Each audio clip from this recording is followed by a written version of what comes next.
Deux petites annonces. La première, notre conseiller François Tribolet va arriver avec quelques petites minutes de retard, m'as-tu dit, Stéphanie.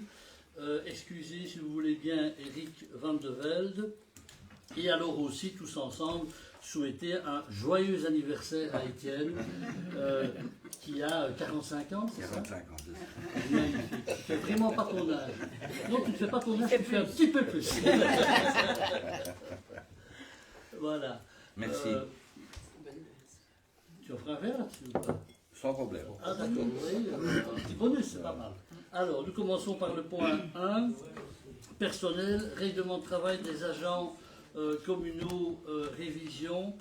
Donc voilà, on vous propose donc de revoir sur base de la législation en vigueur le règlement de travail qui a été revu pour la dernière fois le 25 mai 2005, donc il y a plus de 21 ans, qui intègre le nouveau règlement de travail, intègre le code du bien-être au travail, qui a fortement évolué, et c'est une très bonne chose. Dans le cadre des modifications et des principales modifications, il y a la mise en place d'un horaire flottant pour le personnel administratif. Donc il y a plus de souplesse pour les agents dans leur organisation professionnelle et familiale. Il y a aussi la mise en place d'un système de pointage pour tout le personnel. La gestion des heures supplémentaires et des heures récupérées sont depuis quelques mois digitalisées via une plateforme Sivadis. Il en sera de même également pour le pointage des heures prestées. Il y aura effectivement une meilleure gestion des heures prestées avec un maximum de 50 heures par mois en heures supplémentaires, ce qui est déjà beaucoup, avec un objectif évidemment de ne plus arriver à des situations que lorsqu'on termine sa carrière, on se retrouve avec 300, 400 ou 500 heures de récupération, ce qui est évidemment difficile à combler. Alors, les prestations supplémentaires qui sont réalisées en soirée ou en week-end sont valorisées, notamment les réunions après 20 heures à 150%, des prestations dans le cadre d'obsèques et d'interventions dans les cimetières le samedi matin, le week-end, tous les jours fériés à 200%. Alors, sur le plan formel, le règlement comprend un certain nombre d'annexes, ce qui permet effectivement de modifier plus facilement une annexe que de revoir obligatoirement tout le règlement de travail. C'est la raison pour laquelle, pour les différents chapitres du règlement de travail, il y a des annexes, et donc elles peuvent être, indépendamment du règlement général, être revues, adaptées ou modifiées le cas échéant. Voilà, je ne vais pas vous donner évidemment lecture des 70 pages du règlement. Je devine que vous l'avez lu attentivement. Il est évidemment réalisé sur base évidemment d'un canevas qui nous est transmis par l'Union des villes et communes de Wallonie. Donc ce n'est pas un document évidemment qui est propre à l'instant, c'est le canevas d'un règlement de travail qui s'adapte aux communes wallonnes. Voilà. Est-ce qu'il y a des questions par rapport à ce règlement de travail? Oui. Oui, une petite remarque, page 14. Le nouveau règlement de travail prévoit au point 5.5.1, paragraphe 3, 4 jours à prendre à l'occasion de décès, soit 3 jours à choisir par le travailleur dans la période commençant le jour du décès et finissant le jour des funérailles, et 7 jours à choisir par le travailleur dans une période d'1 an à dater du jour du décès. Or, 3 plus 7, ça fait 10, je pense. Donc, il y a une petite erreur qui serait bien une coquille, si vous voulez. Même le syndicat ne l'avait pas vu. Si, le syndicat avait marqué dans le PV de réunion de concertation. Oui, il y avait un point là-dessus, effectivement. Et un jour à choisir par le travailleur, et il est marqué à côté, modifié, mais voilà. Exact, c'est exact. Donc nous lisons bien les documents. Oui, c'est très bien, vous faites votre boulot, c'est bien. Voilà, il y a d'autres points par rapport au règlement de travail? Non? On peut approuver à l'unanimité. Merci beaucoup.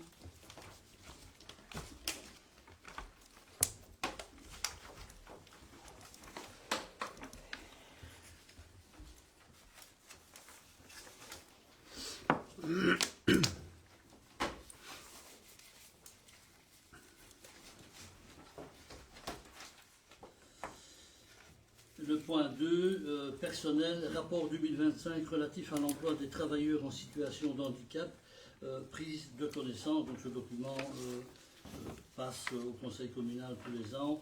Et ici, c'est un rapport sur l'année 2025 dont on donne connaissance effectivement que la commune emploie au moins 2,5% de travailleurs handicapés sur les 100% des membres du personnel de l'administration communale. Donc il y a à l'instant 36,32 équivalents temps plein et nous avons un équivalent temps plein considéré comme membre du personnel, je veux dire, handicapé. Donc nous respectons clairement l'obligation qui a été émise déjà il y a très longtemps par la région Wallonne. C'est simplement une communication, sauf si vous avez un commentaire à formuler. C'est pas le cas? Non? Ça va? Merci. Point 3, marché public, rénovation d'une école communale et construction d'une extension à l'implantation scolaire de Racour, approbation des conditions et du mode de passation du marché. Je cède la parole à notre échevin des travaux subsidiés. Voilà, donc, et en remplacement d'Éric qui est absent, on vous demande d'approuver le cahier des charges établi par le bureau d'études Pierre Berger et Nuit pour un montant total de 269 321 €, 6% de TVA incluse, pour la réalisation des travaux à l'école de Racour, c'est-à-dire les travaux qui comprennent l'installation de chantier, mise en place des mesures conservatoires et de sécurité, travaux de démolition et adaptation structurelle, extension du coin d'eau d'eau, travaux d'isolation, mise en conformité incendie, parachèvement, tout ce qui concerne électricité, chauffage, sanitaire, ventilation, conditionnement d'air, chape et revêtement de sol, la pose de panneaux solaires photovoltaïques. Et je sais que cette question était déjà revenue plusieurs fois, et la classe de maternelle de M3, je pense, est aussi prévue dans ces 10 travaux. Voilà. Et cette dépense est inscrite au budget extraordinaire de l'exercice 2026 et sera financée par emprunt et par subside. Voilà. D'accord. Est-ce qu'il y a des questions? Oui. Est-ce que vous avez fait la demande de subside justement et quand? Demande de subside. La demande de subside dans le cadre du REBA, évidemment, ça a été soumis, mais le montant va évidemment par rapport à ce que nous pouvions obtenir il y a un an dans le cadre des travaux plus conséquents, on était à 350 000. Donc maintenant, il est probable que le subside sera évidemment très fortement revu.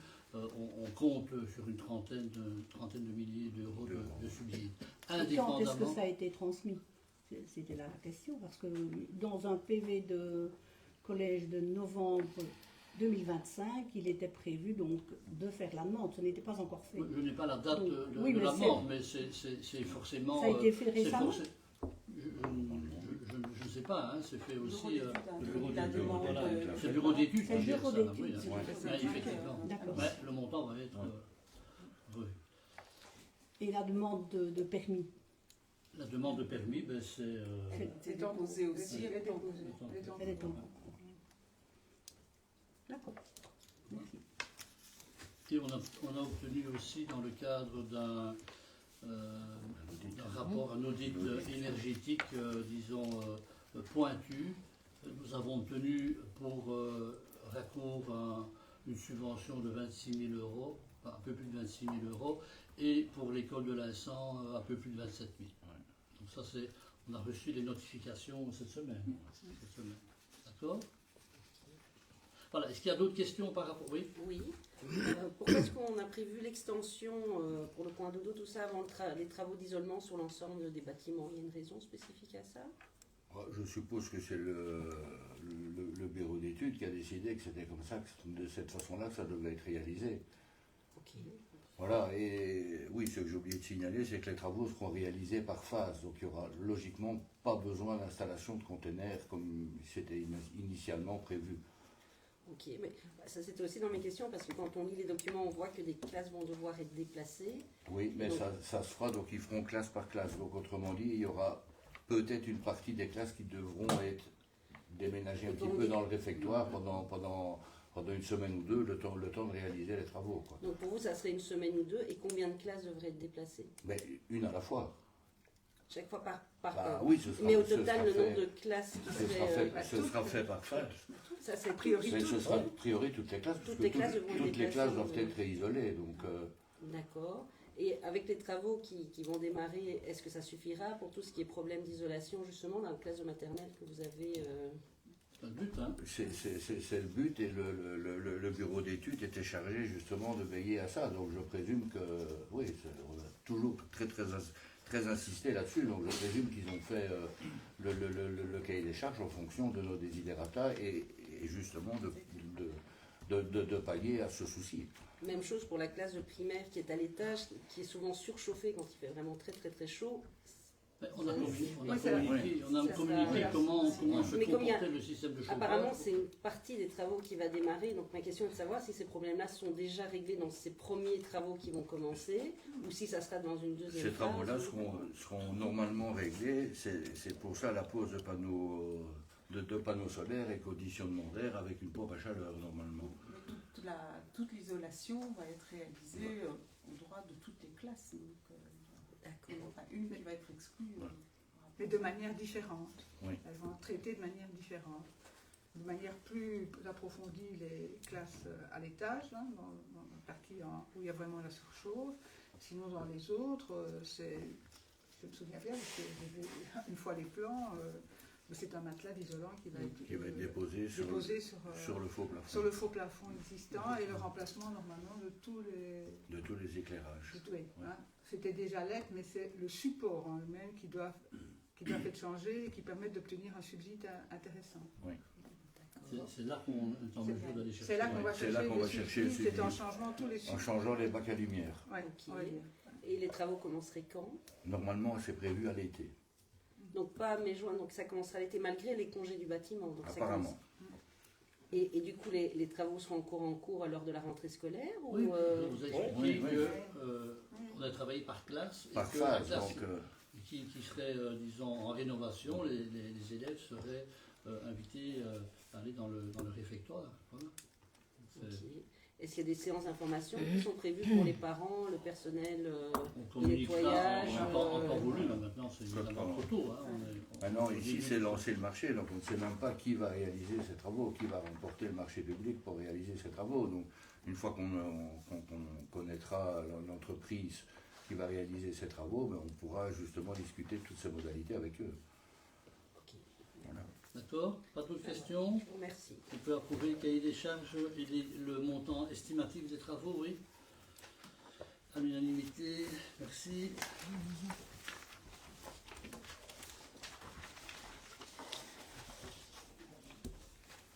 Point 4, environnement, bien-être animal, subvention aux communes, décision.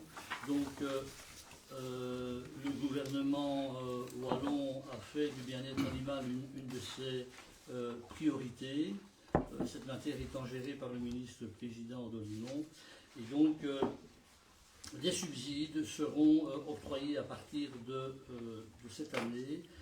Les communes ont jusqu'au 28 février, soit par une décision de collège, soit par une décision de conseil, ce qui est le cas ici, c'est mieux ainsi, de pouvoir solliciter les subsides. Donc on ne connaît pas l'ampleur, le montant.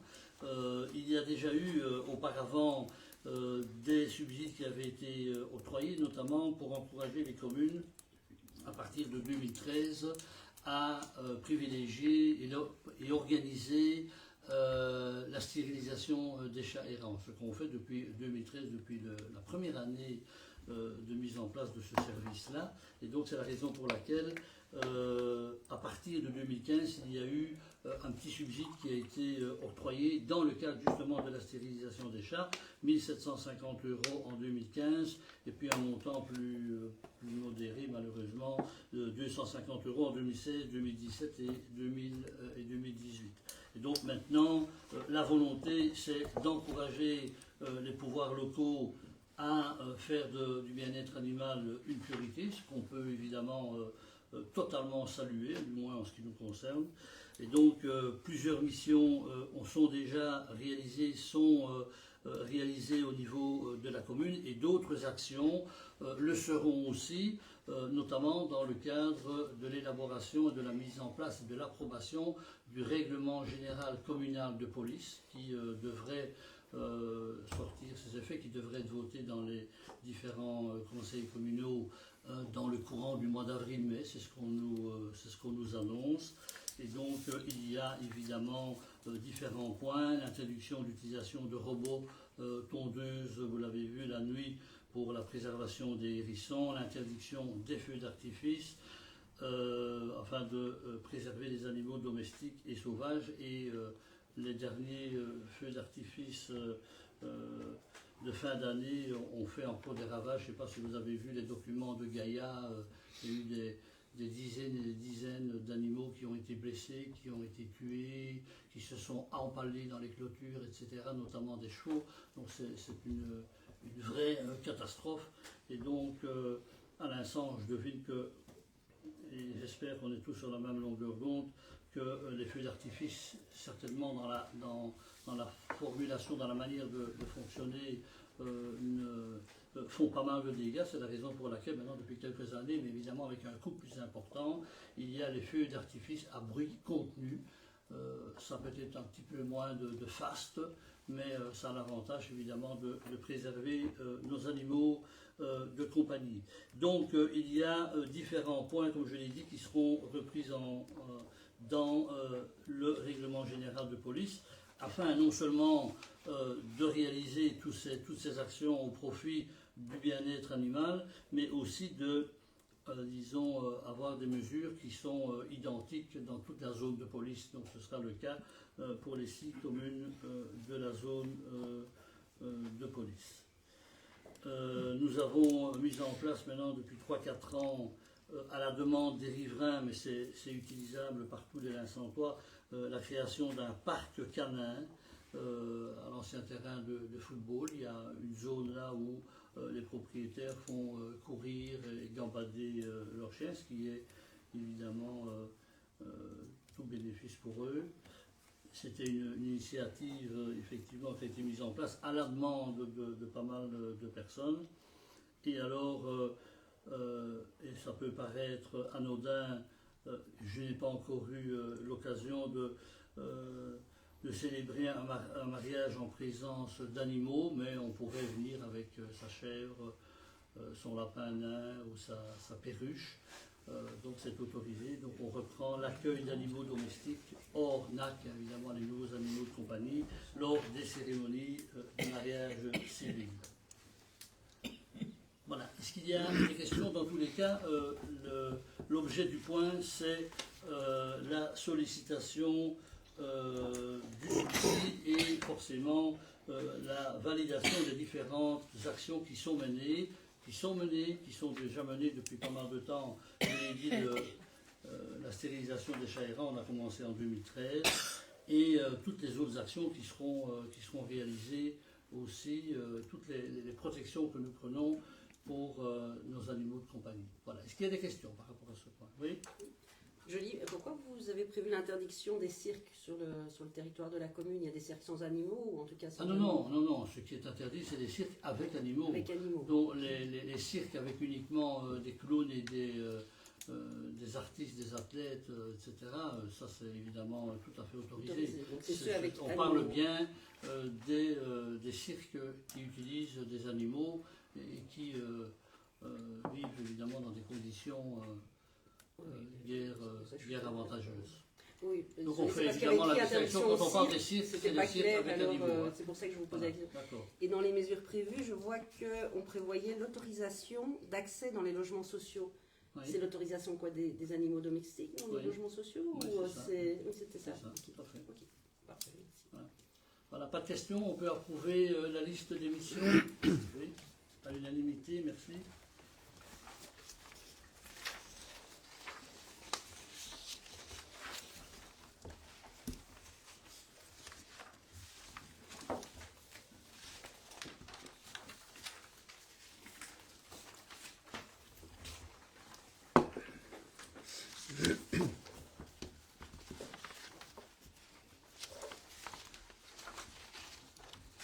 Point 5, mobilité, règlement de police de sécurité routière, interdiction de stationnement, rue médicale.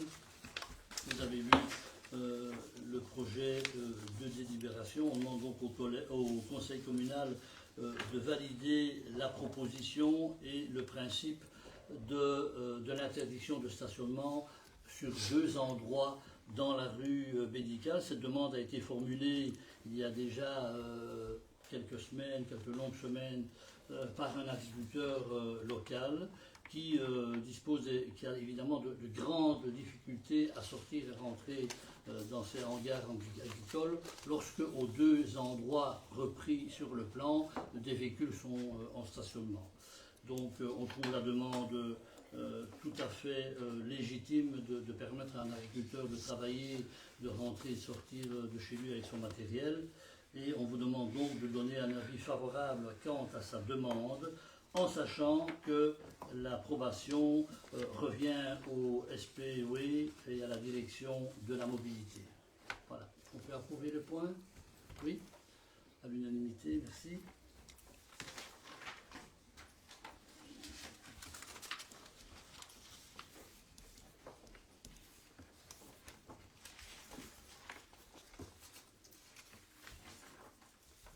Point 6, patrimoine, protection contre l'érosion et les inondations, acquisition de parcelles de terres agricoles pour cause d'utilité publique. Décision, je cède la parole à notre échevin en charge des inondations. Donc on vous demande d'approuver l'achat de plusieurs parcelles de terre pour une contenance totale, je prends mon petit papier, d'1 hectare 33 arts et 73 centiards pour un montant total de 99 504 €. Pour la construction d'une ZIT, donc c'est-à-dire d'une zone d'immersion temporaire, qui protégera un bassin versant de 401 hectares et qui empêchera les eaux de s'écouler dans la rue de Liège et la rue de la Bruyère et ensuite de se redescendre dans le restant du village. Donc la construction de cette ZIT permettra de de contenir plutôt en cas de forte pluie plus de 15 000 m3, donc 15 millions de litres d'eau en plus du bassin d'orage. Donc je pense que c'est absolument très important d'acquérir ces parcelles pour la sécurité de tous les habitants de l'Insan.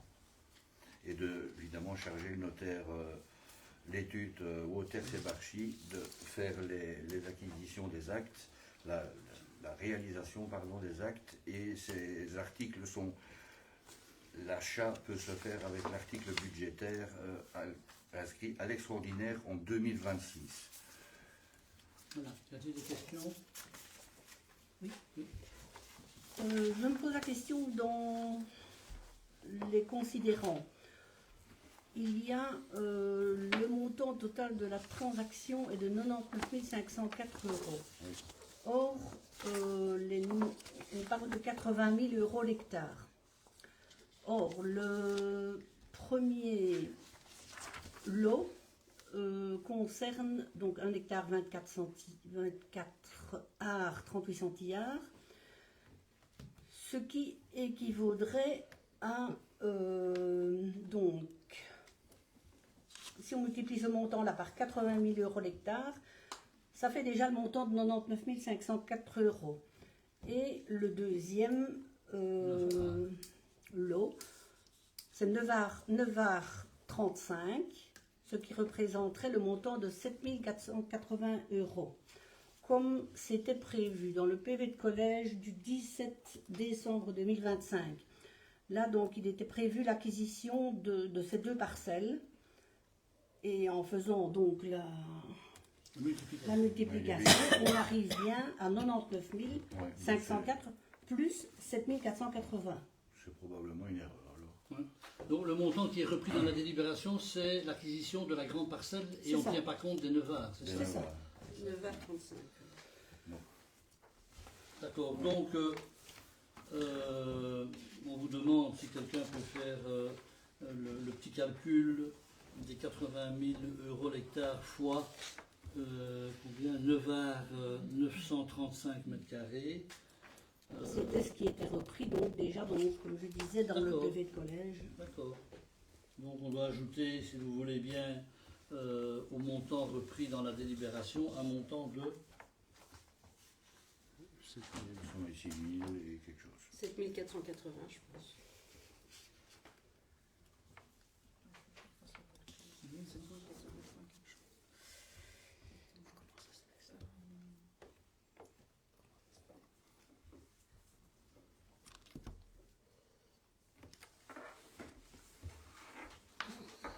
– 7 480 euros. Ce qui équivaut donc à un montant global de 106 984. D'accord. Ouais, c'est juste.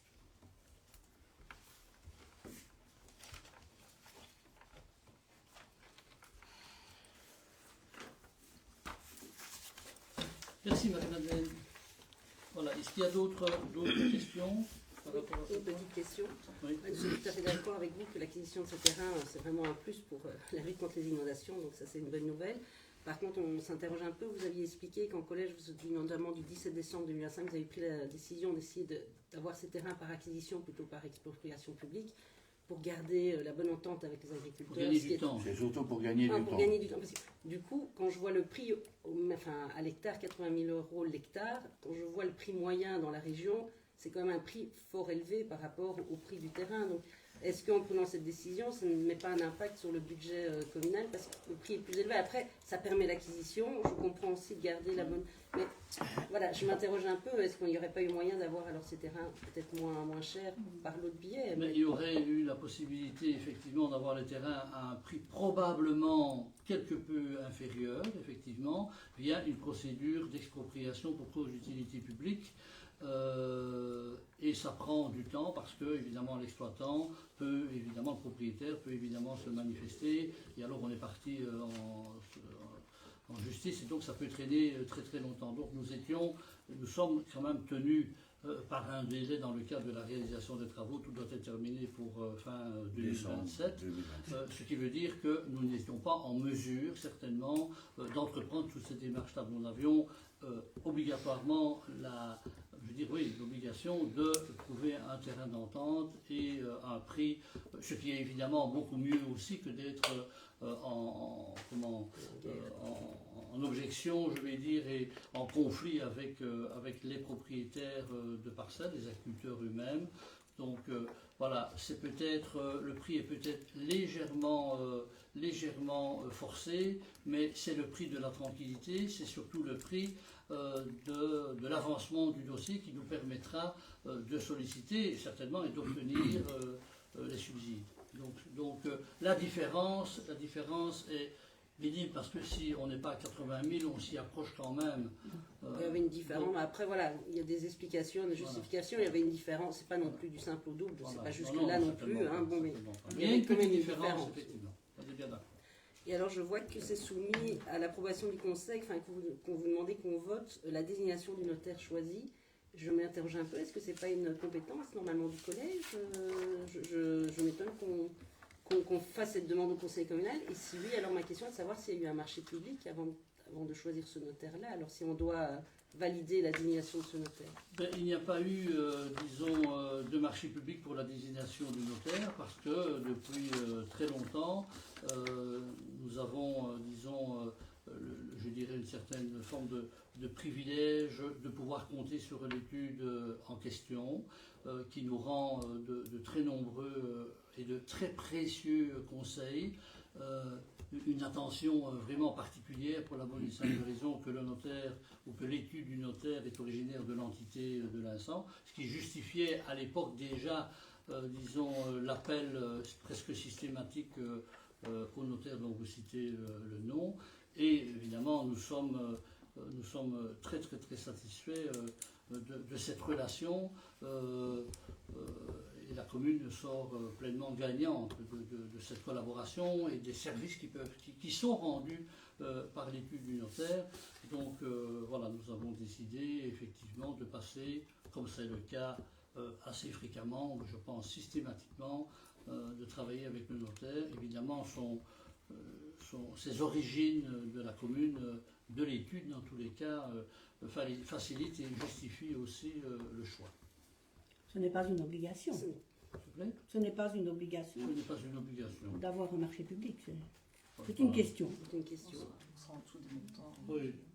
Voilà, ça dépend évidemment du montant de l'intervention et du coût, mais dans tous les cas, l'intervention, c'est pas comme si c'était, je vais dire, entre guillemets, une tarification ailleurs.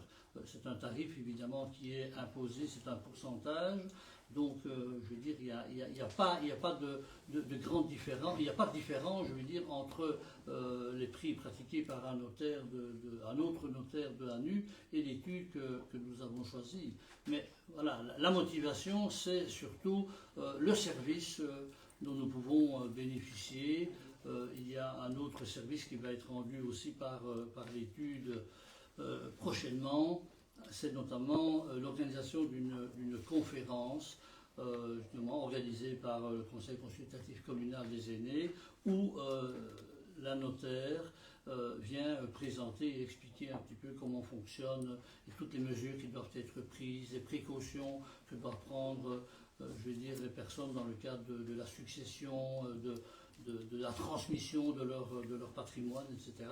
Là aussi, c'est une prestation qui est proposée par l'étude du notaire. Et donc voilà, il y a une forme de service et d'attention particulière dont bénéficie l'Insan, voilà, tout simplement.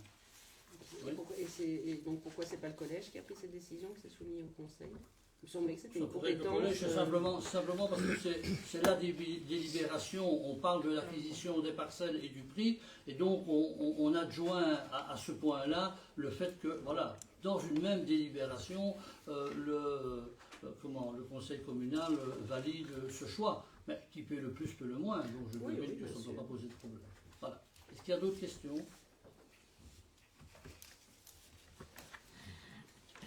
On peut approuver, oui, qui est pour?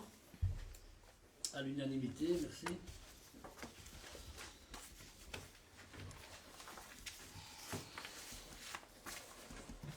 Point 7, bibliothèque, réseau de lecture publique de la région anutoise, règlement d'ordre intérieur, modification. Je cède la parole à Marianne, notre présidente de CPS en charge des bibliothèques. Donc aujourd'hui, nous vous demandons d'approuver le nouveau projet de règlement d'ordre intérieur du réseau de public de lecture de la région anutoise. Les modifications ne sont pas très importantes. Elles portent d'une part sur la nouvelle localisation de la bibliothèque de l'Insan, les heures d'ouverture et le téléphone, enfin les moyens de contact, qui n'étaient plus d'actualité, et la tarification des frais administratifs et amendes de retard que vous retrouvez au point 7 du ROI. Donc les amendes de retard passent de 5 centimes à 10 centimes par document et par jour calendrier de retard. Les frais administratifs des courriers de rappel passent de 2 € à 3 €. Le reste est inchangé, le prix du pass, les conditions d'accès, pas d'autres changements. Vous avez des questions? Une question, juste une petite demande, on en avait déjà discuté, est-ce qu'il n'y aurait pas moyen de juste mettre en évidence ou surligner quand il y a comme ça des petites modifications minimes, c'est parfois plus facile, ça fait gagner du temps quand on prépare le conseil. Je sais que c'est peut-être beaucoup de travail, s'il y avait possibilité. Surtout dans des communs où il y a très peu de modifications. Oui, il y a très peu de modifications, c'est uniquement le point Voilà. 7 et puis le dernier paragraphe avec les renseignements sur la bibliothèque. Oui, c'est ce que je dis avec beaucoup. On Quand c'est retient surligné, c'est la un peu demande, plus la facile. demande me paraît légitime. Voilà, je vous remercie. Voilà, on peut approuver le point? Oui, allez. activité, merci.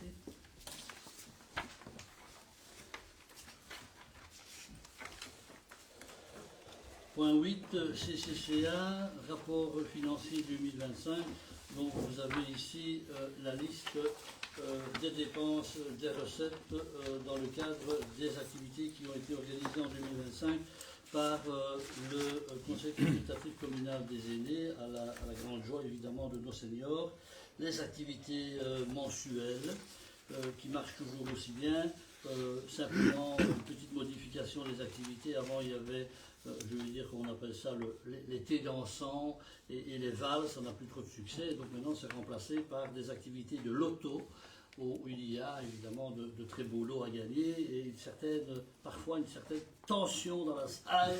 Mais enfin voilà, c'est comme ça. Alors, l'organisation de balades pédestres, il y en a eu 6 dans le courant de l'année 2025, des activités culturelles, cinéma, théâtre et cabaret, les cours de gymnastique, de gym tonique, et les activités intergénérationnelles, c'était le voyage à Bocrae et le voyage annuel à Maritsou, et on termine par le séjour des pensionnaires à la Côte Belge au Floréal à Blankenberg.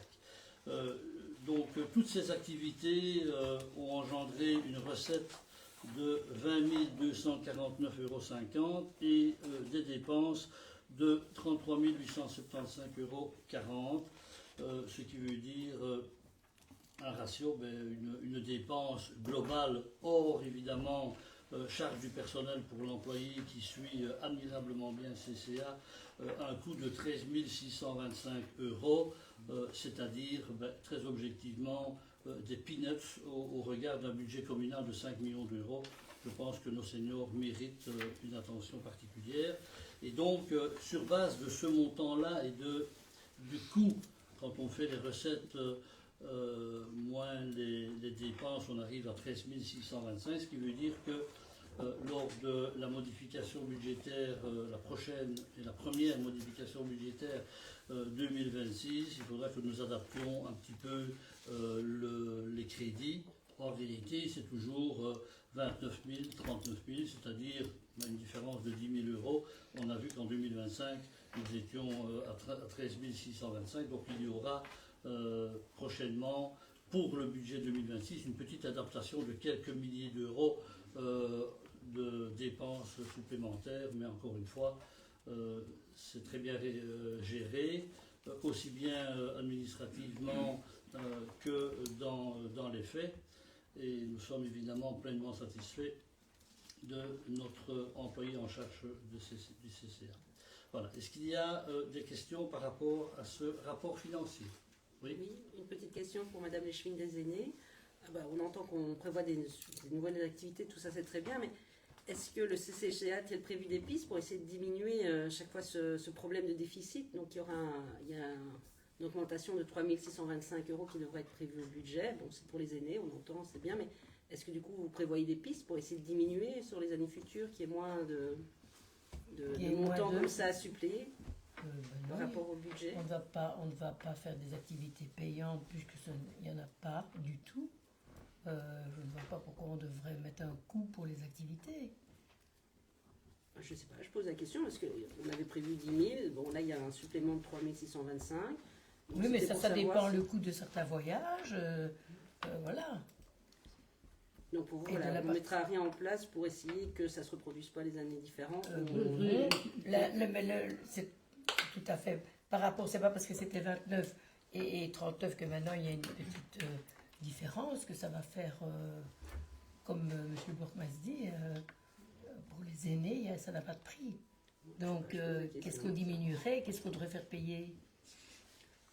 Par exemple, après je demande, moi je ne suis pas le CCGA, je vois si justement il y avait une envie ou une intention d'essayer de trouver des pistes ou pas, j'entends que non. Je vais ajouter à ce que dit notre échevine, il y a une volonté accrue d'en faire encore plus pour les seniors à l'avenir. Okay, voilà, donc je pose la question. Ça va coûter probablement plus cher parce que c'est une priorité de la majorité de servir et de récompenser et de distraire nos seniors, dont beaucoup n'ont pas de visite, sont seuls chez eux. Et donc le fait, avec ces activités, elles ont l'occasion de pouvoir se rencontrer, etc.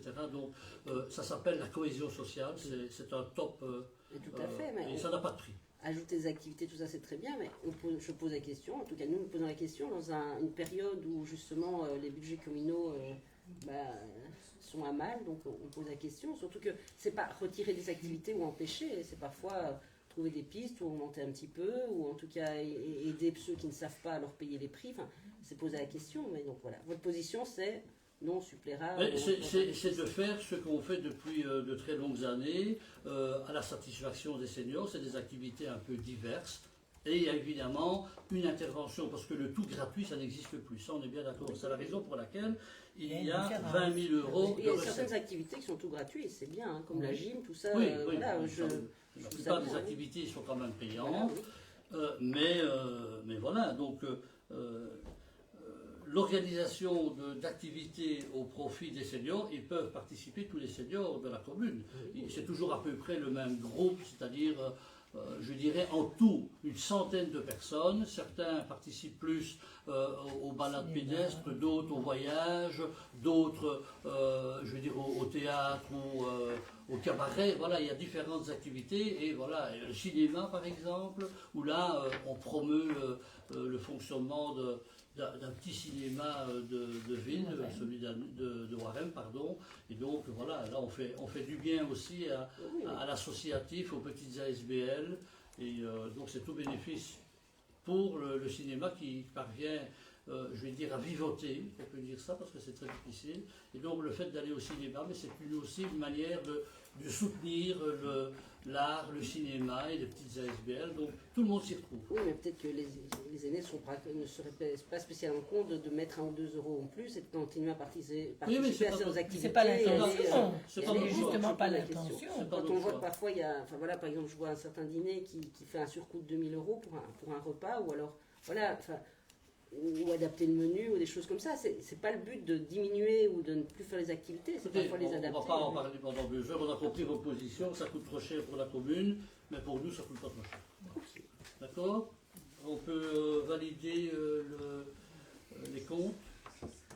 Oui. Merci, à l'unanimité.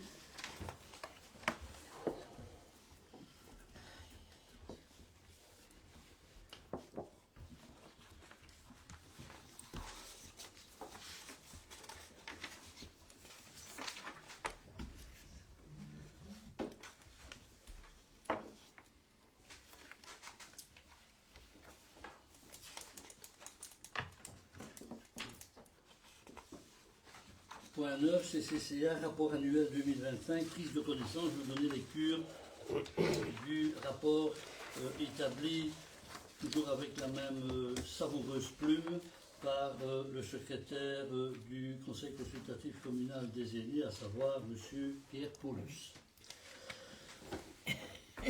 Les activités prévues en 2025 ont tenu la route. Nous avions maintenu le cap des années précédentes. Pourquoi secouer la ruche? Pourquoi les s'aimer? Nous avons un devoir d'écoute vis-à-vis de nos seniors. Si leur satisfaction est au rendez-vous, quel plaisir d'y contribuer. Nous y veillerons en 2026. Les activités récréatives mensuelles. Fréquentation stable avec plus ou moins 40 personnes. Je vous passe les dates. Donc ce sont des activités de l'auto essentiellement, de quiz musical. Le mercredi 17 décembre, dîner de Noël, animation avec The Diamonds, ça va swinguer, 106 participants. C'était d'ailleurs très très très bien. Activité récréative annuelle, le théâtre Atine, le dimanche 18 mai, Amour, Sophus et Arsenic, 21 participants. Le dimanche 23 novembre, Mi-Face et Vosfei, 21 personnes. Le voyage intergénérationnel le mercredi 30 avril au domaine de Bocreik, sur 500 hectares de verdure. Nous allons à la rencontre des traditions d'autrefois, des métiers d'artisanat, un musée à ciel ouvert, 59 personnes. Point 3, voyage annuel le mercredi 11 juin, visite de l'abbaye de Maritsu Dans un écrin naturel, les moines de l'abbaye sont légendaires d'une tradition millénaire. Bière, fromage aux saveurs exquises, 60 personnes. Les balades pédestres, plus ou moins 17 personnes, entre 15 et 20 personnes. Il y en a eu 3, il y en a eu 6. À Vernat, à Marais, à l'Inserremis, à Avin, à Mox et à Pousset. Merci à Luc Warnier de préparer et reconnaître les parcours.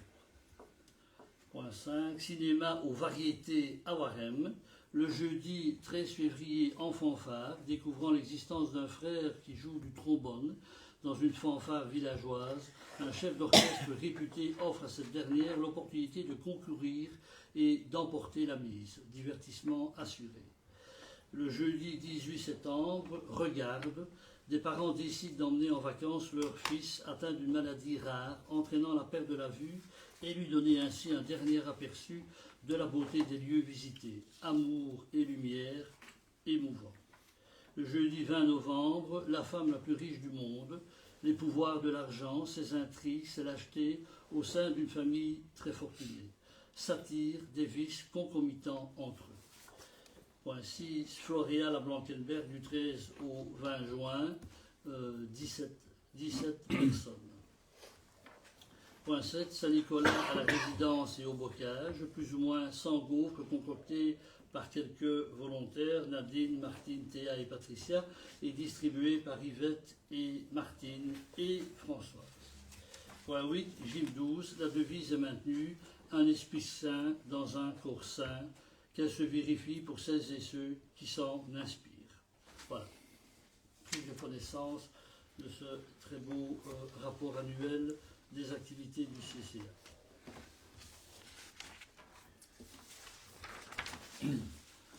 Point 10, approbation du PV de la séance publique antérieure. Est-ce qu'il y a des questions par rapport au PV?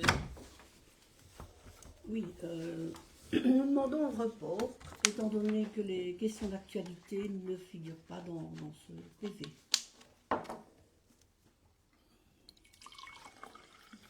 Voilà. Ok, report du point, si vous voulez bien. Tout le monde est d'accord? À l'unanimité, merci.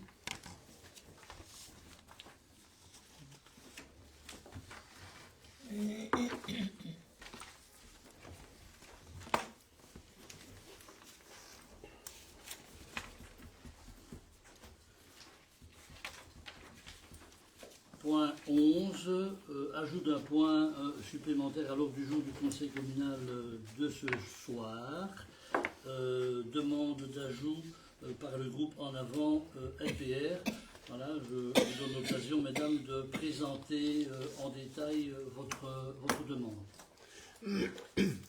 Donc voilà, oui, nous souhaitons donc apporter un point supplémentaire pour l'intégration d'une période d'allaitement post-congé de maternité pour les mandataires communales.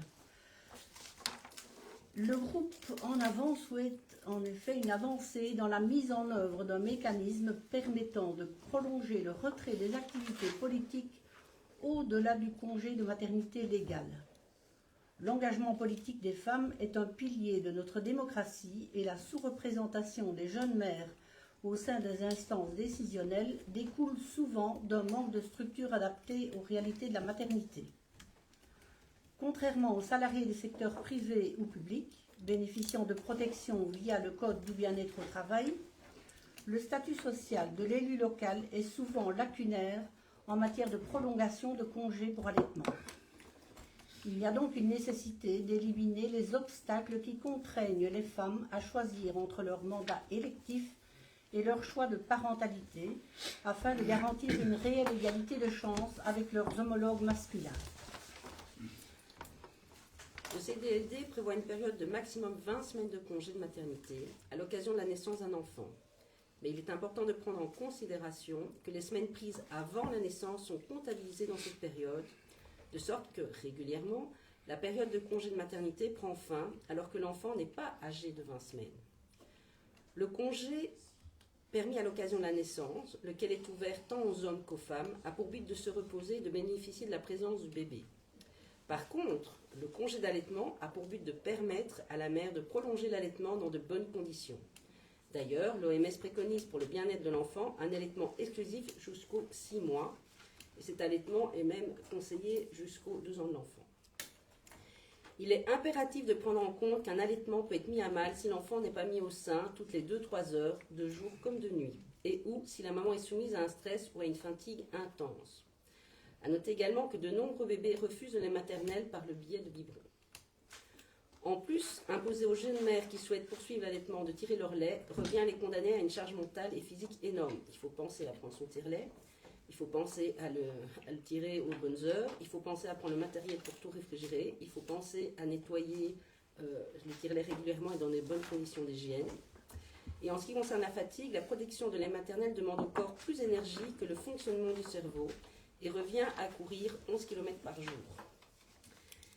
Il est évident que face à toutes ces difficultés, il existe un risque accru que la conseillère communale abandonne son mandat pour préserver le bien-être de son enfant. Il est donc crucial de tout mettre en œuvre pour éviter cet abandon et permettre aux jeunes mamans de s'investir pleinement dans la politique communale. Permettre à la conseillère communale de se faire remplacer quelques semaines supplémentaires peut tout changer, en sachant qu'elle ne percevra aucun jeton de présence pendant cette période. Le réseau des élus locaux de Wallonie, comme vous avez pu le constater dans les articles de journaux que nous avions annexés à notre demande d'ajout. Ce réseau donc a été créé pour permettre aux élus de partager leur réalité, mais aussi pour faire émerger des questions fondamentales et proposer des solutions concrètes. Le gouvernement wallon, en la personne du ministre de Ken, a par ailleurs affirmé qu'il serait un relais pour porter ces enjeux. C'est donc dans cette optique que nous vous proposons d'adopter la motion visant à intégrer dans le Code de la démocratie locale une période d'allaitement post-congé de maternité pour les mandataires communales. Notre commune enverrait ainsi un signal fort en faveur de l'inclusivité, de la modernité et de l'égalité des genres, tout en adaptant nos pratiques aux réalités contemporaines. Vous avez fini? Nous avons terminé. D'accord. Est-ce qu'il y a des questions, des remarques, des suggestions à apporter autour de la table? Mais il y a déjà des points, enfin des demandes qui sont introduites au Parlement pour les mandataires, pour les bourgmestres ou les échevines, qui ont donc c'est l'emploi à plein temps. Il y a déjà des... Et quelles dispositions, par exemple? D'étendre le congé de maternité. Oui, mais ce n'est pas, on ne parle pas ici de conseillère communale, on parle uniquement apparemment des bourgmestres et échevines. Oui, là c'est pour les conseillères communales. Mais dans la pratique, ce n'est pas encore en application, de toute façon. Ça, j'ai... Mais il y a déjà des avancements qui sont... Oui, mais si nous, on peut apporter un autre signal au niveau des communes pour améliorer donc le statut des conseillères communales qui n'est pas, où il n'y a pas de période d'allaitement prévue dans le CDLD.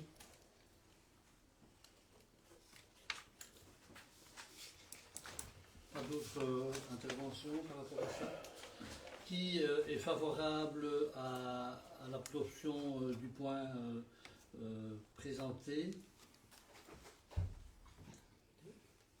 2. Qui s'abstient? 3. Qui vote contre? Merci. Alors j'aimerais bien motiver notre vote, évidemment, puisque nous votons, toute la majorité vote contre. La majorité communale 42-87, ensemble engagé PS, a pris connaissance du point supplémentaire soumis à l'approbation du Conseil communal par le groupe d'opposition En Avant LPR. Ce point a pour l'objet l'envoi au Parlement wallon et au gouvernement wallon d'une motion concernant une proposition d'intégration d'une période d'allaitement post-congé de maternité pour les mandataires communales. Avant même d'analyser et de statuer en bonne intelligence sur le fond de cette requête, les élus de la majorité communale regrettent et condamnent la forme agressive, mensongère et calomnieuse utilisée par les conseillères communales Niesen et Piron lorsqu'elles évoquent en des termes peu flatteurs l'attitude et les propos coutumiers du bourgmestre, président du conseil communal. Face à cette énième attaque frontale, injustifiée et nullement productive, les élus 42-87 votent contre ce point supplémentaire et invitent le groupe d'opposition En Avant LPR à agir désormais avec respect, objectivité et discernement. Attentive et sensible néanmoins à la nécessité de défendre les droits des mandataires communaux, la majorité invite les différents groupes du conseil communal à s'entendre sur les termes d'une motion ultérieure qui sera élaborée avec le support des services administratifs de la commune. Ce point sera présenté lors de la réunion du conseil communal du 26 mars prochain. Merci Louisette. On peut justifier notre Vous abstention. pouvez justifier votre abstention. Nous partageons pleinement l'objectif de soutien à la parentalité et l'importance de faciliter l'allaitement lorsque les conditions le permettent. Le bien-être des enfants, des femmes, des familles sont des enjeux essentiels. Nous ne souhaitons pas nous opposer au principe, mais nous considérons qu'une réflexion plus approfondie serait préférable avant toute prise de position formelle. Merci. Le point est clos. Merci. Question d'actualité. Nous avons, je vais commencer avec le point concernant l'utilisation et le passage du bibliobus à Pelaine. Nous avons tous reçu un courrier d'utilisateurs du bibliobus de Pelaine, dont j'en donne lecture. Madame, Monsieur, pour la première fois depuis plusieurs années, la commune de Linsant n'a pas renouvelé la convention autorisant le bibliobus à faire un arrêt à Pelaine. Nous ne comprenons pas pourquoi on supprime ainsi un service culturel offert par la province de Liège, gratuit pour la commune, si pratique pour les habitants de Pelaine. En quoi l'arrêt du bibliobus à Pelaine serait-il gênant? Nous demandons instamment que la commune revienne sur cette décision et donne à nouveau son accord pour l'arrêt du bibliobus à Pelaine. En vous remerciant de l'attention que vous porterez à la présente. Nous avons évidemment en collège déjà analysé ce point et nous avons, je parle évidemment de la majorité, une position bien précise. Je cède la parole à notre président de CPS en charge des bibliothèques. Merci Yves.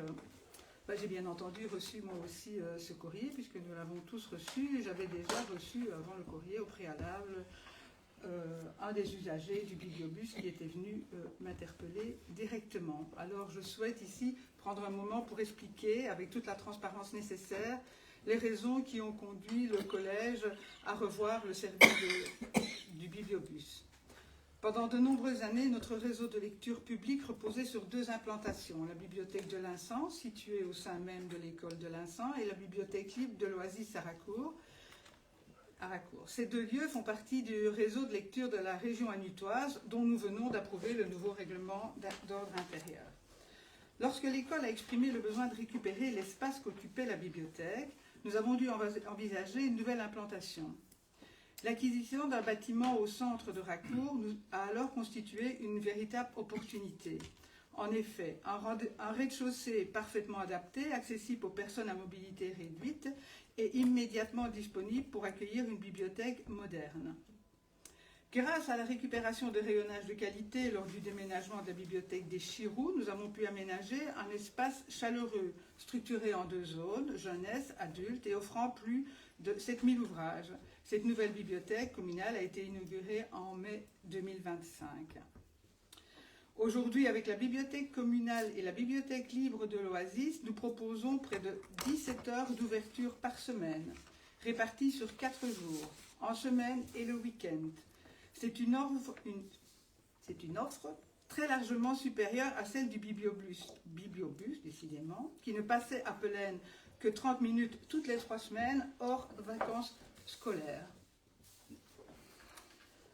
Nous pouvons comprendre que la localisation des deux bibliothèques à Racour puisse susciter des questions. C'est précisément pour éviter une inégalité entre nos villages que le collège a choisi de ne pas maintenir un service supplémentaire uniquement pour Pelaine, alors que l'Inçan ne dispose plus d'implantation propre. Notre volonté était de garantir une équité réelle entre l'Inçantois et Pelainois, tout en valorisant les bibliothèques communales, les deux donc, qui sont aujourd'hui de véritables lieux de culte, de culture et de vie. Oula, je mélange. Pour les personnes qui rencontrent des difficultés de déplacement, parce qu'il faut savoir que les lecteurs, en tout cas ici à l'Inçan, étaient vieillissants, nous avons prévu une mesure très concrète. Le taxi social est désormais gratuit pour tout trajet vers les bibliothèques et les services communaux. De cette manière, nous essayons de ne laisser personne de côté. Je rappelle également que les bibliothèques offrent exactement les mêmes avantages que le bibliobus, parce que lorsqu'on m'a interpellé, on m'a fait l'éloge des avantages du bibliobus, mais en fait, les avantages sont totalement identiques de part et d'autre. Donc, on a accès à toutes les collections de toutes les bibliothèques de la province de Liège. On peut avoir accès à la plateforme mabibli.be, à toutes les ressources numériques, et on bénéficie aussi d'un accompagnement personnalisé pour ceux et celles qui ne sont pas à l'aise avec l'informatique. Enfin, les chiffres indiquent que le bibliobus n'était fréquenté que par 5 à 6 personnes. Fidèles et attachés à ce rendez-vous, on peut comprendre, mais ne présentant pas de problème de mobilité qui aurait rendu indispensable le maintien de ce passage. La décision de ne pas renouveler le passage du bibliobus n'est donc pas une réduction de service, c'est une évolution cohérente, équitable et tournée vers la valorisation de nos bibliothèques communales qui offrent aujourd'hui une accessibilité et une qualité d'accueil incomparablement supérieures. Merci Marie. Est-ce qu'il y a d'autres interventions par rapport au bibliobus? Oui, c'est par rapport au bibliobus. Le service est gratuit. Il est payant, la province paye quand même. Oui.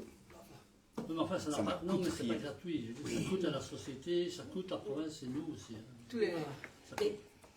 Et vous ne trouvez pas qu'il y a une injustice par rapport, enfin qu'il y a une inégalité entre l'Inçan, Pelaine et Racour? Tout est à Racour, et donc vous ne voulez pas faire de différence entre l'Inçan et Pelaine, mais il y a déjà une différence entre Pelaine, l'Inçan et Racour. Parce que Racour a deux bibliothèques. Je pense que je viens d'expliquer assez clairement pour quelles raisons se situe à Racour. Et alors pourquoi pas prévoir le passage du bibliobuc et à Pelaine et à l'Inçan? Parce que le service n'est pas aussi gratuit que vous le dites, puisque toute la communauté le paye. Oui, mais alors c'est pour tous les services. Voilà. Ça, c'est ridicule Vous comme réflexion. parlez du fait qu'il y ait une certaine inéquité parce que les deux bibliothèques libres et communales se trouvent à Racour, et donc c'est discriminant d'une certaine manière pour les gens d'Inçan et pour les gens de Pelaine. Au même titre que ça, pour une fonction bien plus importante, mais qu'on comprend bien le fonctionnement. Mais l'administration communale de l'Inçan se trouve à l'Inçan, et donc les gens de Racour et de Pelaine doivent venir à l'Inçan, à l'administration communale. Parce qu'il n'y a pas un service gratuit parallèle qu'on pourrait mettre en place. Ici, il y a un service parallèle. Vous savez, il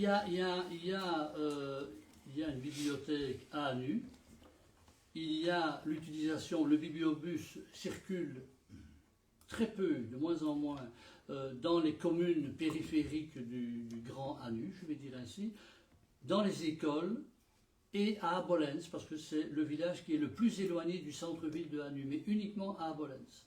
Et donc, il n'y a pas de bibliobus dans les 17 communes de Anu. Donc pourquoi on pourrait tenir le même raisonnement à Anu, et j'en ai parlé pas plus tard que hier. Écoutez, ne grimacez pas, c'est compliqué d'expliquer quelque chose en voyant quelqu'un qui grimace. Je dis tout simplement que le bourgmestre d'Anu n'a pas pris la mesure de dire voilà, il faut le bibliobus dans toutes les communes, dans tous les villages de l'entité de Anu. Et ça n'a pas de sens. C'est la décision du bourgmestre d'Anu qui lui appartient. Ici, quand on lit votre PV du collège du 26 juin 2025, vous aviez pris la décision de renouveler la convention avec le bibliobus. Finalement, elle ne l'est pas. Et la question est pourquoi? Puisqu'il y a possibilité, nous on s'est renseigné, il y a possibilité qu'il passe aussi à l'Inçan si le conseil communal en fait la demande. Donc il y a tout à fait possible. C'est gratuit. J'entends taxi social qui est tout aussi coûteux, hein, parce qu'il faut aussi payer quelqu'un qui va conduire les gens à Racour, plus l'essence, plus le problème écologique, parce que c'est quand même de l'essence et de la pollution. Donc venez dire que c'est parce que ça coûte. Le bibliobus, il vient à l'eau. Mais non, mais je veux dire, vous me dites que c'est pour une question parce que ça coûte à la province, mais ça va, le taxi social pour amener les gens à Racour va aussi coûter de l'argent. Donc cet argument de coût je vois pas. Je n'ai pas développé un argument de coût, je lui ai dit que nous, on veut valoriser les bibliothèques qui ont été installées à Racour, et je vous ai donné les raisons pour lesquelles elles ont été Donc c'est installées à Racour. c'est Voilà, pour la valoriser votre choix d'avoir mis les bibliothèques à Racour. La réponse est D'avoir- complète. d'avoir Les mis- gens allaient à Racour. D'avoir mis un outil en place de qualité et de faire bénéficier à tout le monde cet outil-là. Oui, et donc l'accès à la culture, on ne peut pas démultiplier. Je ne sais Bon, pas. écoutez, non, la culture, là, on commence- il y on a autant commence de à dérailler, culture à la là. bibliothèque à la fin que Bibliolus. Et qu'en est-il du taux de fréquentation S'il te plaît. après presque un an d'ouverture? Bah, un an d'ouverture au public, oui, je sais, PA, que tu as demandé les chiffres. Oui, oui. On t'a dit qu'on allait te répondre la semaine prochaine. Oui, en- moi je en- ne les ai pas en- personnellement encore, et c'est pas tout à fait un ouvert qu'au mois Mais de mai à tout public, quoi. Voilà. Et il y a certainement un déficit, puisque quand elle était implantée ici, les classes participaient toutes à Fonctionnement de la au bibliothèque ici à fonctionnement de la Vincent. bibliothèque. Toutes les classes y allaient. Depuis qu'elle est installée à Racour, ben, c'est en fonction du bus et parfois il y a des problèmes. Et donc la périodicité n'est plus aussi active que quand elle était ici à l'intérieur de l'école. Mais le nombre de participants, d'usagers lambda, ça fatalement a fortement augmenté puisque ici il était très très réduit.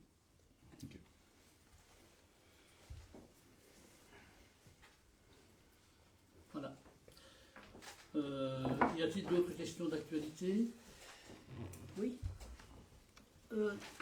La dernière fois, Étienne, tu m'avais parlé donc que vous alliez présenter le plan de gestion des risques d'incendie, le PGRI.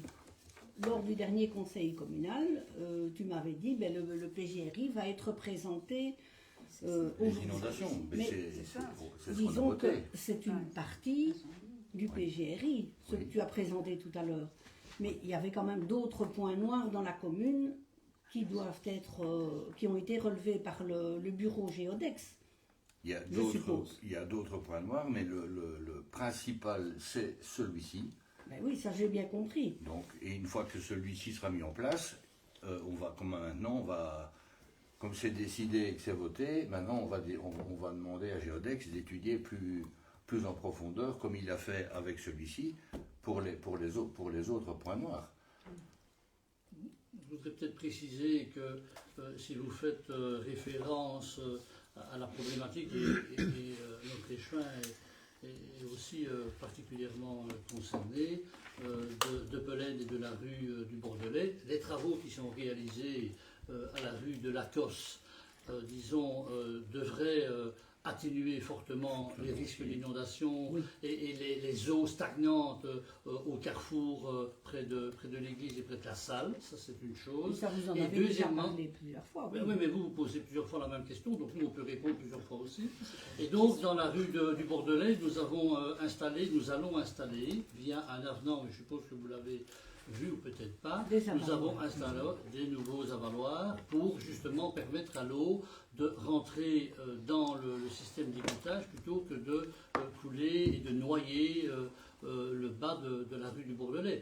Donc à Pelaine, on y travaille aussi, et les travaux qui sont réalisés rue de la Cosse sont particulièrement coûteux. On sera certainement à pas loin de 600 000 €. Et dans ce montant-là, il y a évidemment la réfection d'une voirie qu'on appelle une voirie partagée, mais c'est surtout les travaux d'égouttage avec un double égouttage qui va permettre à l'eau qui descendra en abondance et à l'eau qui va être récupérée par tous les avaloirs de pouvoir, disons, se jeter dans la jette. Donc voilà, il y a déjà des actions qui sont menées à Pelaine. Maintenant, il y a d'autres actions qui auraient pu être réalisées, mais disons, il y a une certaine forme vraiment de complexité dans la rue du Bordelais, de pouvoir reprendre les eaux d'un côté du chemin pour les amener de l'autre côté, où la commune est propriétaire d'un terrain. Il faudrait faire un immense bassin d'orage, et avec le risque que ça déborde aussi, donc il y a de gros risques. Donc ce qu'on a trouvé comme solution, et le coût est là, hein, donc c'est pas rien du tout. Je vous dis, près de 600 000 euros, avec des subsides de combien pas grand-chose. Non. Combien? 200 et quelques. Oui, Ouais, quelque chose comme ça. combien oui. 200 000. Donc on est à un tiers au bas mot, un tiers de l'investissement, parce que évidemment, en faisant les travaux de réfection de voirie, on fait surtout l'installation d'un double égouttage. Donc là, normalement, on doit résoudre une grande partie du problème de la rue du Bordelais. Parce que l'installation d'avaloirs supplémentaires vont diriger les eaux dans une très grosse chambre de visite qui sera installée au niveau du carrefour. Et là, les eaux seront réparties à ce moment-là sur le double réseau d'égouttage. Donc ça va fortement diminuer la charge sur un seul égout actuellement, qui est saturé quasiment tout de suite. Et là, ici, ben, ça va... Logiquement, ça devrait aller beaucoup mieux. Le seul point noir qui resterait, à mon sens, à Pelaine, c'est La rue des Meuniers. c'est la rue des Meuniers, le dessus qui s'écoule de la rue de l'Arpe. Oui, mais il y a aussi la rue des Meuniers où vous aviez...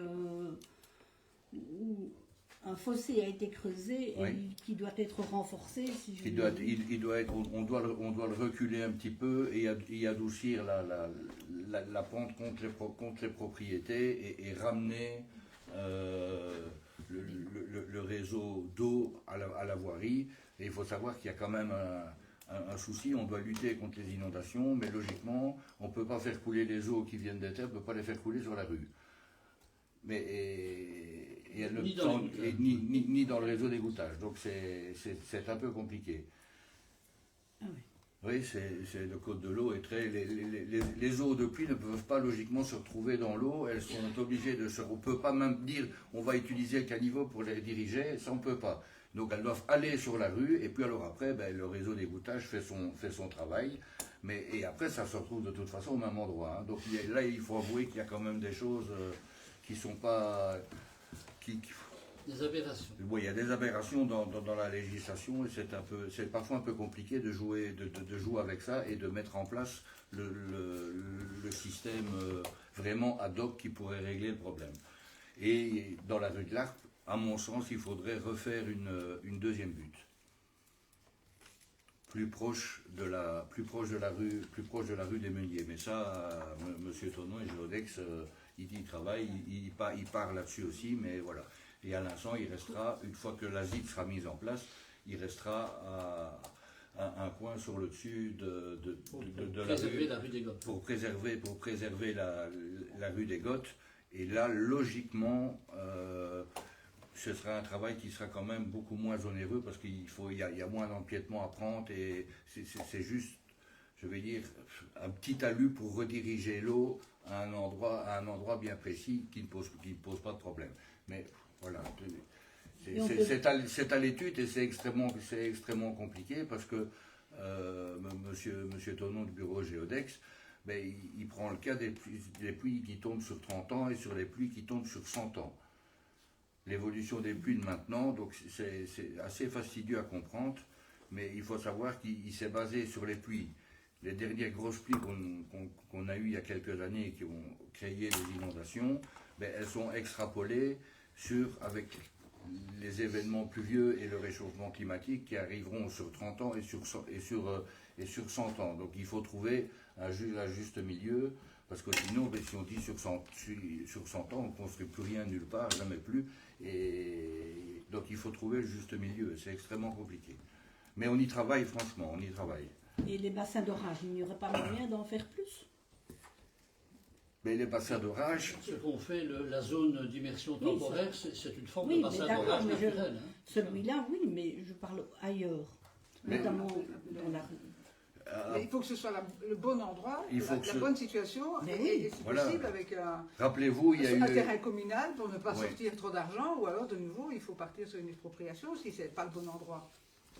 Enfin, il faut Oui, et bien puis sûr la- un et achat. puis la- Donc, les points. Et puis il faut que les versants et les niveaux puissent permettre de faire un bassin d'orage. C'est ça qui est compliqué. Parce que je vois la rue du Bordeaux-la, Pelenne, le chemin monte, il y a une partie de la terre, il y a une partie qui est plate, et de l'autre côté, c'est un bassin versant. Et on fait le bassin d'orage où sur la partie qui est plate, qui est au niveau de la voirie. Et les eaux, on les amène comment de l'autre côté de la rue? C'est ça qui est extrêmement compliqué à prévoir. Ok. Oui, est-ce qu'il y a d'autres questions? Non, pas d'autres questions? Bon, apparemment, les comptes, je reviens de nouveau, je suis désolée pour l'entretien des cimetières, parce que les contrats ont été signés fin du mois de janvier. Et on m'a interpellée parce que dans les nouveaux contrats, il y a prévu que les retraités doivent travailler 4h30 par semaine du 1er janvier au 31 décembre 2026. Mais c'était accompagné avec les contrats avec une note de service interne disant bien qu'ils doivent travailler 6 mois sur 12. Et donc ils s'interrogent parce qu'avant, ils m'indiquent qu'ils travaillaient 2 fois 4 heures semaine. Et donc maintenant, s'ils ne doivent plus travailler que 4h30, mais 6 mois, pour eux, c'est pas un mi-temps, c'est un quart-temps. Donc en fait, ça fait des interrogations. Et donc je me permets de vous poser la question si c'est bien le cas, si c'est donc 4 heures mais que 6 mois. Enfin voilà, c'est pas clair du coup. Mais c'est très très clair. D'ailleurs, ça a été expliqué clairement aux retraités. Il est essentiel effectivement d'avoir des cimetières propres. C'est une priorité. Nous en avons fait une priorité il y a quelques années, à la grande satisfaction de tous les Lincentois, des gens qui viennent de partout et qui disent qu'est-ce qui se passe à Vincent. Il n'y a pas de mauvaises herbes, simplement parce qu'elles sont arrachées, elles sont enlevées, elles sont ratissées, etc. Et donc, il y avait deux possibilités. C'était, pour des raisons évidemment purement budgétaires, il y avait la possibilité de maintenir et de creuser quand même le déficit et avoir probablement la difficulté de mettre le budget à l'équilibre. On était à plus de 50 000 € par an. Et donc, il y avait une autre possibilité, c'était d'arrêter les services. Il fallait trouver une solution. Et donc, la solution, c'était de solliciter les ouvriers communaux qui ont du travail jusqu'au-dessus de la tête. Donc, c'était une piste qui n'était certainement pas à exploiter. Et donc, pour maintenir le service, on s'est dit, voilà, les retraités qui travaillent dans les cimetières seront payés à peu près la moitié, un peu plus que la moitié, à peu près 55% de ce qu'ils avaient, disons, l'année précédente. Mais tout simplement en disant, voilà, vous devez travailler, et on justifie le travail en disant notamment qu'en décembre, il n'y a pas besoin de travailler dans les cimetières, en novembre un petit peu, mais pas tellement, les quelques premiers jours de novembre, au moment à Toussaint, pour ce qui est de ramasser les pots, les ouvriers peuvent le faire. Donc je veux dire qu'au mois de novembre, c'est une prestation très très courte. En décembre, il n'y a rien qui pousse, il n'y a pas besoin des pensionnés, des retraités pour travailler dans les cimetières. Pareil en janvier, pareil en février. Et en mars, ça commence le 15 mars quand tout va bien. Donc on a déjà presque 5 mois. Donc on leur demande tout simplement de faire en sorte que les cimetières soient propres, mais en leur disant, voilà, la commune n'a pas la possibilité de continuer à vous payer le tarif plein, comme ça a été le cas pendant 3-4 ans. Et donc, ils ont eu le choix de dire, voilà, ça nous convient, on continue, ça ne nous convient pas, on arrête. Et donc, voilà, tout simplement. Mais c'est pas là-dessus, c'est une décision qui a été prise, je ne reviens pas là-dessus, c'est ma question, mais que du coup, c'est bien ça, ils doivent travailler 4h30, 6 mois de l'année. Non, le contrat est fait sur 4h30, Oui. il n'y a aucun contrôle, ils vont quand ils veulent, ils n'y vont pas pendant 2 semaines. La seule exigence, c'est que le cimetière soit propre, tout simplement. Et donc, le fait de travailler forcément un peu moins, parce qu'ils sont moins rémunérés, ça veut tout simplement dire qu'à certains moments, il faudra le support des ouvriers communaux pour les aider, notamment à la proximité de la Toussaint. Oui, mais à partir du moment où il y a une note de service interne qui est annexée à ce contrat disant bien qu'ils doivent travailler entre le 15 mars et plus ou moins le 1er novembre avec juillet-août à moissonneuse. Il y a des périodes de l'année clairement, il y a écrit qu'ils ne doivent pas se rendre au cimetière. Donc ils n'ont pas d'assurance pendant ces périodes-là, donc ils ne vont pas s'y rendre, je suppose. Ici, on entretient les cimetières sur base du contrat. 4h30 semaine pendant 6 mois. On a fait comme ça parce que, mais ça pour vous des devez raisons savoir, parce que budgétaires, ça, vous je êtes critique concernés, les retraités souhaitaient être payés tous les mois. Ils ne souhaitent pas être payés uniquement les mois où ils travaillent. Ils ne voulaient pas être payés 6 mois par an, ils voulaient être payés 12 mois par an. Donc c'est la raison pour laquelle on a fait ce règlement, ce qui leur permet tous les mois, même les mois où ils ne travaillent pas, de percevoir le montant, tout simplement. Oui, mais c'est pas ma question. Mais si, c'est la réponse à votre question. Donc, c'est ça. Alors je pense que vous n'avez pas compris ma question, mais c'est possible. Mais... Je pense que j'ai bien compris la question. Je dis tout simplement qu'il y a un contrat qui n'est pas, je vais dire entre guillemets, respecté à la lettre, mais c'était la seule manière de pouvoir les rémunérer tous les mois. C'était de considérer qu'il y avait des prestations tous les mois à hauteur de 4 heures par semaine. Il n'y a pas de contrôle. Ils doivent faire en sorte que le cimetière soit propre. Et si le cimetière est propre, forcément peut-être avec un peu plus de difficulté maintenant que les prestations sont un peu réduites, mais il y aura l'aide des ouvriers communaux. Et si on constate à un moment donné que pour des raisons budgétaires ou parce que le résultat n'est plus à la hauteur de nos espérances, ben, nous arrêterons le service tout simplement. Et donc vous espérez que même les mois où il y a écrit dans la note interne ne doivent pas aller, qu'ils y aillent quand même un peu pour entretenir le cimetière. C'est ça que vous me dites. Non. Non, ces mois-là, ils ne doivent pas y aller. Les 6 mois où il y a écrit dans la note interne, ils ne doivent pas y aller. Je ne sais pas, la question me semble claire, c'est oui ou non. Enfin, Ma réponse semble claire et votre incompréhension m'effraie, pour être honnête. Ah bon? En réalité, ils seront payés 4h30 par semaine, toute l'année. Ils seront payés toute l'année, Donc, même les ce ne mois sera où ils pas- ne travaillent pas. Voilà, d'accord. D'accord. Oui. Il y a d'autres questions d'actualité? Non? Séance à huis clos. Merci, bonne soirée. Merci, vous aussi.